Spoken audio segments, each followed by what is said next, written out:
Hi, in this video, we'll be continuing the H2 Mathematics 2019 paper 2. So we left off at question 8, and in question 9, it is a hypothesis testing question, and it is a very standard one. So a company produces resistors rated at 750 ohms, and the production manager wishes to test whether the mean resistance is in fact 750 ohms. So you're supposed to know, you also know that the resistance are normally distributed with a variance of 100. So the manager wants to test it either a one tail or a two tail. So we have to choose. And we're supposed to state the hypothesis. So he of course should choose a two tail because he only wants to know if it is different from 750. And different means either can be higher or lower. And so H0 will be a null hypothesis, H1 is the alternate hypothesis, and mu will represent the mean resistance. So H0 is mu equals to 750 because your null hypothesis always has to be equal, and your H1 will then be not equal to 750. So this should be fairly simple. Moving on, the production manager now takes a random sample and finds a resistance as follows. So we want to find the mean of this sample, and we can just use our GC to calculate the mean, which is 756. So then we will now test it under 5% significance level. So the Z statistic would then be this Z x bar minus mu over sigma over square root n, which will then follow normal 0, 1.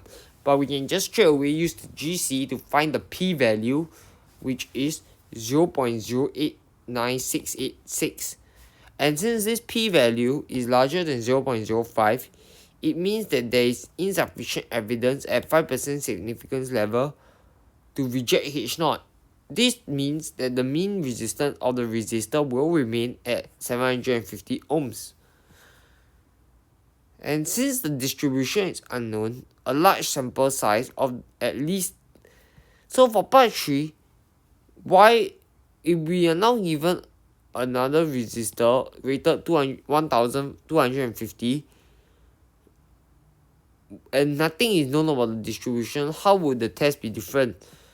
Well, it will be different because the distribution is unknown now, a large sample size is needed of at least 30 such resistors in order to approximate the mean distribution by the central limit theorem to be approximately normal.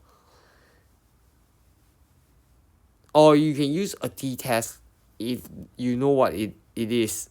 So that's the difference. Now you need to collect a large sample size because the distribution is unknown. Question 10 is a linear regression question, and it says that RB decides to model the data using this line. So we're supposed to plot it on a grid that they're provided. So but in this case, because I don't have a grid, so mine is just a rough sketch, but the understanding is still the same. So you just plot the scatter diagram and just draw the 35 minus 1/3 x line, and you just see. And for part B, it says that we're supposed to mark out these residues, and you see that the residues is just FA minus OAB, which is the point.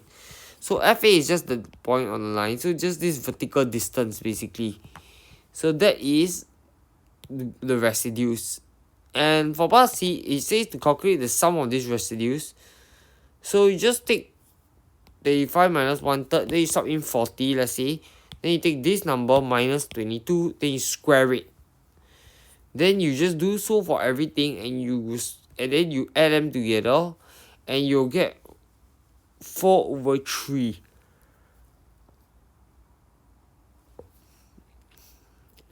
Now for part D, we're supposed to explain why the sum of squares we use the sum of the squares instead of the square of the sums, or the sum of the residues only.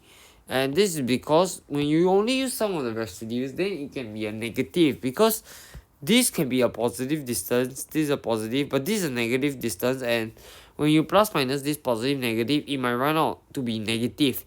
And that can't be, because your sum of your squares is supposed to help you find your variance in a sense, minimize your variance. So you can't have you can't negative it because variance is always positive. Then now we know that Bundy has another model and its sum of squares line is 1, the residues. So to state with reason which of the two models, Arby's or Bundy's, gives a better fit. And because the sum of the squares in Bundy's line is less than that of Arby's, we can say that Bundy's model is a better fit. For part 3 now, it states the coordinate at which the point of the regression line must pass through, and that point is always the mean x bar and y bar. So you just use your GC to calculate x bar, which is 50, and then you just sub it in to get y bar, and you also get a y bar. Then this regression line must pass through this point 50 bracket 18.6. For part 4, now we're supposed to use the calculator to find the actual regression line and state the product moment correlation coefficient. So with the GC, the regression line is 33.6 minus 0.3x, and the R is minus 0.985 3SF. So you can see that when you do a linear regression question, it's really about understanding the model, but mostly about using your GC to calculate most of all the calculations. And we're supposed to use this equation now to estimate the field for 30 kilometers per hour. So at x equals to 30, y will just be, so you just sub in here, y will just be 24.6 km per liter. However, because we are extrapolating, because x equals to 30 is outside the data lane, this estimate will not be accurate and will actually be unreliable.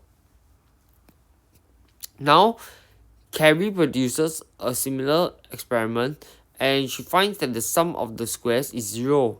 So what does that mean? It means that all the data points will just lie on the line. Because if the sum of the residues is 0, means this vertical distance are all 0. So it means all the points must lie on the line.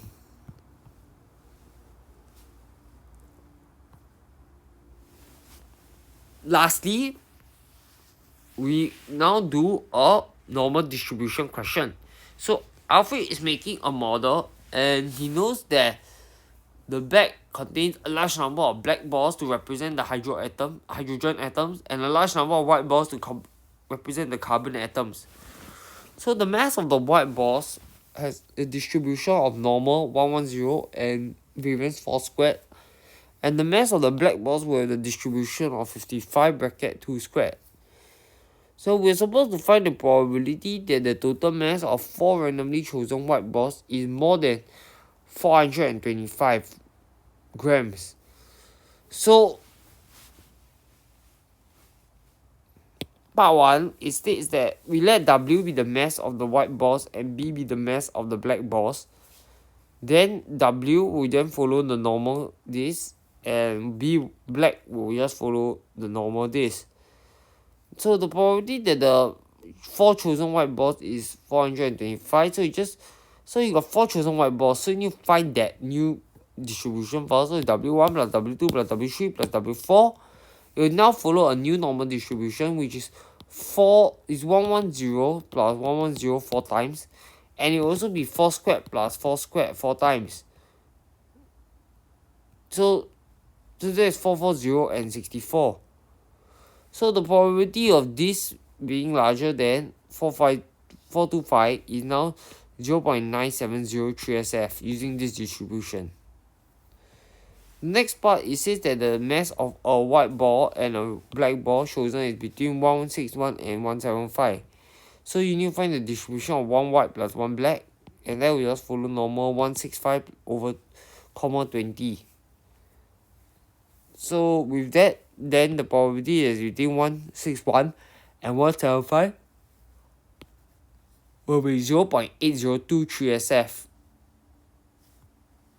As for part 3, now we know that we have 2 randomly chosen white ball and 3 randomly chosen black ball. and we have that the total mass is less than m grams. So we also find m. So we just let T equal to the total mass, and this will then follow normal 385 and 44. So these are, and then you just let T be less than m equals to 0.271. Then you inverse normal using these parameters, and you'll get m equals to 381 3SF. So you can see that the calculations and concept is it's all the same actually. And you're just supposed to understand how to add normal distributions to get a new normal, and use the GC to calculate the probabilities, or even use the GC to calculate the inverse probability, inverse to get the value inside that T must, or the random variable must have.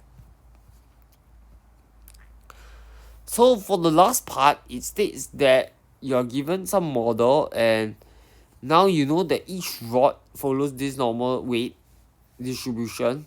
The weight of each rod follows this normal distribution, 20 0.9 squared. So you just let x be the mass, and so x follows normal 20 0.9 squared. And when you create a methane model, you have to drill 1 hole in each of the black ball and 4 in the white one. And drilling in the black one reduces it by 10%, and drilling in the white one reduces it by 30%. So the methane molecule consists of 1 carbon atom and 4 hydrogen atom. And it of course must contain 4 rods. So this is the methane model: 4 black balls, 1 white ball, and 4 connecting rods. We are supposed to find the mass that the model is more than 350. So we must let y equals to, okay, so you have 4 connecting rods. So x1 plus x2 plus x3 plus x4. And then you have 4 black balls. So, but then the black ball, we know it reduces by 10%. So you're only left with 0.9%. So 0.9 times b1 plus 0.9 times b2, all the way to 0.9 times b4. And then lastly, you know that it reduces by 30% for the white one, so it's 0.7 times white. And then you just calculate the normal distribution in this case. So the parameters will be 355 and 24.04. And with that, we can calculate the probability that y is greater than 350, and that will be 0.846 using our GC. So this part should also be standard, and it shouldn't be too hard. If you have any questions, just leave it in the comments and I will answer them. So that's all for this series. I hope you have enjoyed it. Please comment in the section if you have any questions, or if you have enjoyed it, please subscribe, and I'll catch you again. Bye.